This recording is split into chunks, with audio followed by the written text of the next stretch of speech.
This is Arts Alive. I'm Lynda Philippi, and my guest today is Lauren Wylie, and Lauren is here representing the Art Elements Gallery in Newberg, so welcome. Thank you. I'm so glad you're here today. I am too. I've just been getting all kinds of great information out of you now, and so I can't wait to share some of this stuff with our viewers. Oh, great. Yeah. Full of art information about the Yamhill County, pretty much. Yeah. So, yeah. How long has the Arts Element Gallery been there? We opened last May, so I think it was like May 10th or so of last year, 2010, and we've been up and going ever since. And where's it located? Downtown Newberg. So as you're heading towards Portland on the right-hand side of First Street, so 99 divides two ways, and we're on the one going towards Portland. Okay. Bright orange building, really hard to miss. Perfect. Yeah. And you feel like the reception's been good since you've been there? Oh, it's been fabulous, both from our client's point of view and from our artist's point of view. We love it, so we're very happy. And how did you get involved? The owner, Lonnie Parrish, and I kind of go way back. I first met her when I was in second grade, so she's kind of been a second mom to me, and just kind of taking me under my wing, or taking me under her wing after I graduated from college, and we've been kind of opening businesses up along the way. And oh, really? How fun! Yeah, bed and breakfast, and then the gallery was our newest venture. So how did you like the bed and breakfast? Oh, it was fun. It was really fun, and it's still going well. It's the Lions Gate Inn right behind the Cultural Center in Newberg, and that's going well too. So you know, I worked at a bed and breakfast once, and I absolutely loved it. And I thought, I could do this. It's fun, but you know, it's got to be the right situation. Yeah. I think it's. You meet a lot of really great people. You do. And with wine country, you get people from all over the world, and that's part of the why, or a big reason of why the art gallery is so successful. Is most of our clients, almost all of our art gets shipped out of state. Really? That's purchased. Okay, that's good to know. Interesting. So I'm sure, you know, being as it is this area, that you didn't have any trouble attracting artists. Well, no, not at all. And in fact, we probably get about 5 requests a day asking to be in the gallery. Really? And what's special about our gallery is that we have a strictly only Oregon art in our gallery. So even though we love some Washington artists and some Californian artists, we really are trying to provide a place for Oregon artists to have a showcase and to be exhibited. And especially about 70% of our artists do come from Yamhill County or really close by Newberg. So we have a depth of artists and they're all so talented too, and we're very happy to represent them. You want to talk about some of those artists? Yeah, well, so every month at the gallery we represent a different artist or a different group of artists, and so we've been able to really build a large collection of work. Some of the artists are represented in other nearby galleries, but most of them have an exclusivity only with us. So we have a woman that Lonnie Parrish, the owner of the gallery, she likes to call her the Leonardo da Vinci of women artists. She can do it all. Her name is Marilyn Higginson. Oh, yeah? She lives over in Sheridan. She's part of the Art Harvest Studio Tour, and she's so talented. She has these beautiful paintings of Oregon, and then she does sculptural work and ceramic work, and we absolutely adore everything she brings in the gallery. And then we have people like Ramona Youngquist, who lives in Dundee, 5 minutes from the gallery, and she's a nationally recognized artist with beautiful pieces. We have a large piece in our window display right now that's, I want to say, about 6 feet or 7 feet wide, and it's poppies in June. It's so beautiful, and every single time people walk by, they stop and they look and they just soak it. You just soak into their painting. Yeah. And then it's a mix of contemporary art, some abstract art, and then landscapes, impressionism, those kinds of things. But most of them are representative of what Oregon is. And obviously you have fiber artists. Yes, we. So this month for the December show, we have every year we have a show called Good Things Come in Small Packages with Great Prices. So on a full-time basis, we fill the gallery full of fine art and affordable art. But then for December, we really want to provide locals with affordable goodies to give away for gifts for Christmas time. So this is a gentleman from Sherwood who made these, and forgive me, I'm going to look at the tag, which really is really cute because each of the tags has the llama from which or the alpaca from which it came from. Oh my goodness! So yeah. So this one is Montebello Ranch, and they are new to our gallery. We just brought them in last week, and then he has this gorgeous collection. And then we have these earrings and jewelry. This is a woman named Lynda Hayes, who lives over in Carlton. So her stuff is great. Yeah. You know, I was going to mention about the shawl that, you know, with the alpaca and its cute little face, that unlike leather, you know, it is sustainable. And so next year he can make another nice shawl from the same one. Cute little alpaca. So this one actually came from, where's it at? Bella and Groucho's.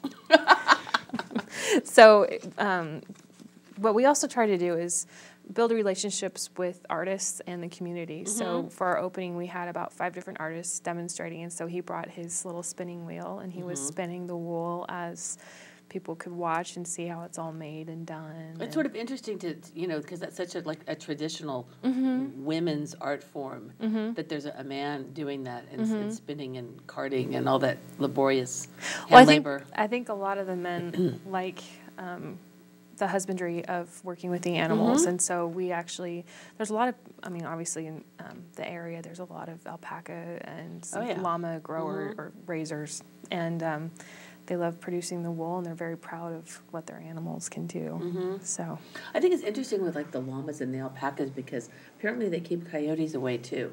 Oh, I didn't know that. Yeah, so it's good. Do they spit at them? Well, I mean, they're big. You know, Oh, that's true. And so they are quite like large. A little shepherd, you know, to be out there in the pasture or whatever. I think that's kind of cool. Yeah, yeah. So then for this month and every December, we have about 75 different artists that we're representing in the gallery that brought in functional pottery, woodworking. We have this gentleman in Newberg named Dave Hunter who does these gorgeous turned spoons made out of wood. It's called From His Wood Pile. And then he has really intricate stars that are like, you know, not too expensive. And then he brought in these wooden toys for Christmas, and it's a different, I mean, it's not Target, it's coming from people that live amongst you and have spent a lot of time crafting these items. That is such a great point. I mean, you know, probably by the time people are watching this, I'm sure that, you know, the holiday season will be over for 2011, but the next one, it's just something I think to integrate into your thought process, that rather than awaiting with anticipation Black Friday and whatever Xbox game is going on sale, that think about how you can like deepen somebody's experience of the place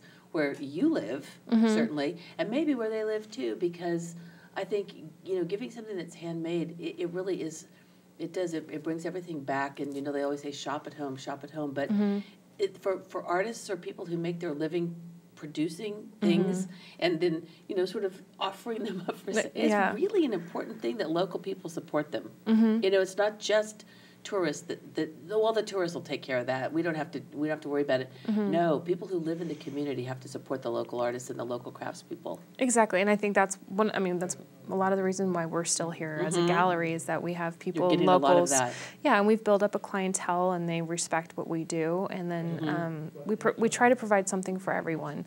We believe that art isn't just for people who can afford $1,000 of work. We also have emerging artists who are very affordable, and in the back of the gallery, we kind of keep these smaller items that are affordable throughout the year, so that if it's somebody's birthday or an anniversary, we have we keep secrets very well in the gallery. We've had a few husbands come in saying like, I want to get this for my wife, but she really likes it, so don't tell her I sold it, and it's been really funny. But you know, we try to provide something for everyone.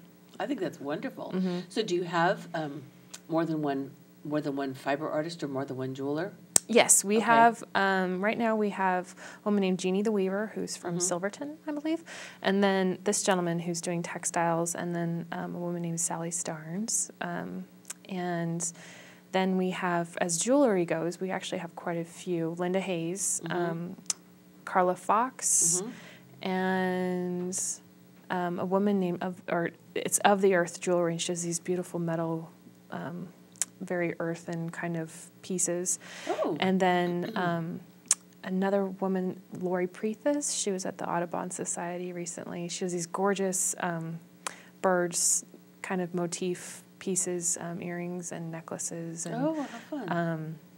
Yeah, we have quite a few jewelers, and then Desiree Neal, who does beautiful work as well.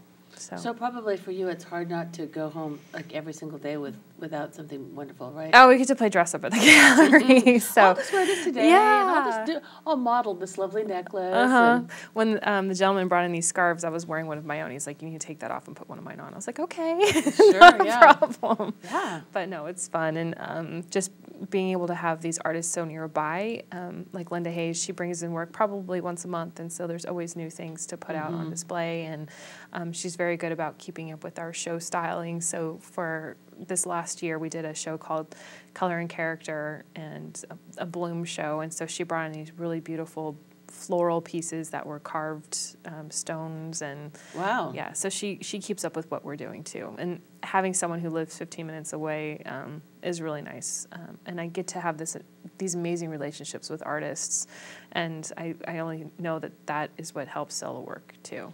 You know, it's kind of funny because I don't know if you carry Linda's husband. Is Jim? No, he doesn't. He's in another Newberg gallery. Well, you actually. know, this is interesting because I was with a friend of mine a few months ago over in Sisters. Mm-hmm. And we walked into this little. She goes, "Oh, I'm really looking for some red earrings. I really want those." And we went into a jewelry store. And we're looking around. I said, "Oh my gosh, these are absolutely beautiful." And I thought, "Gosh, that really looks like something Jim Hayes would do." And so I said, "Come over here and take a look at these." And she says, "Oh, I love them. I've got to have them." Picked them up, and I said, "Who's the artist?" And the lady goes, "Jim Hayes." And I said, there you go. They're a very talented couple. Yeah, they're an amazing couple. Have you been to their studio? I haven't been to their studio Well, yet. I've been there on the Art Harvest studio tour, and you walk in, and it's just great. It's like there's his part and her part, but it's.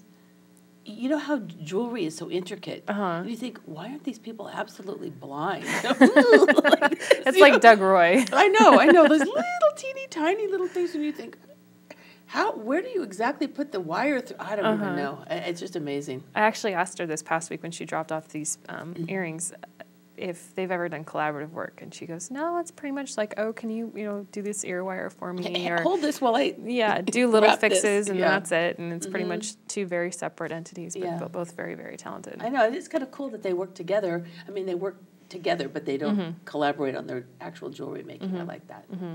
Yeah, and then speaking of seeing things really tiny, but Doug Roy, who I'm sure a lot of people know in McMinnville, he's we've sold a few of his ornaments that are these really cute snowmen that are all carved in paper, and I don't know how he could see this to this day. And I remember the first time I ever talked to him, and I said, "Do you use like a magnifying glass?" And he said, "No."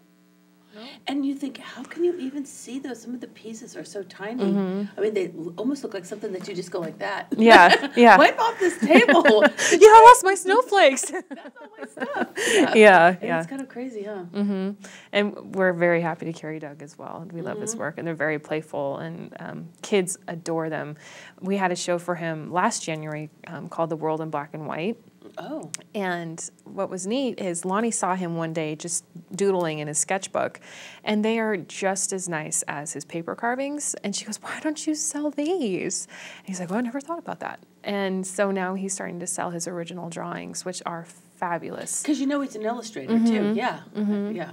But he has like these townscapes that are all framed up, and it's just something that could come straight out of a book. And we're very happy to be carrying him as well. Wow, you've got a lot going on.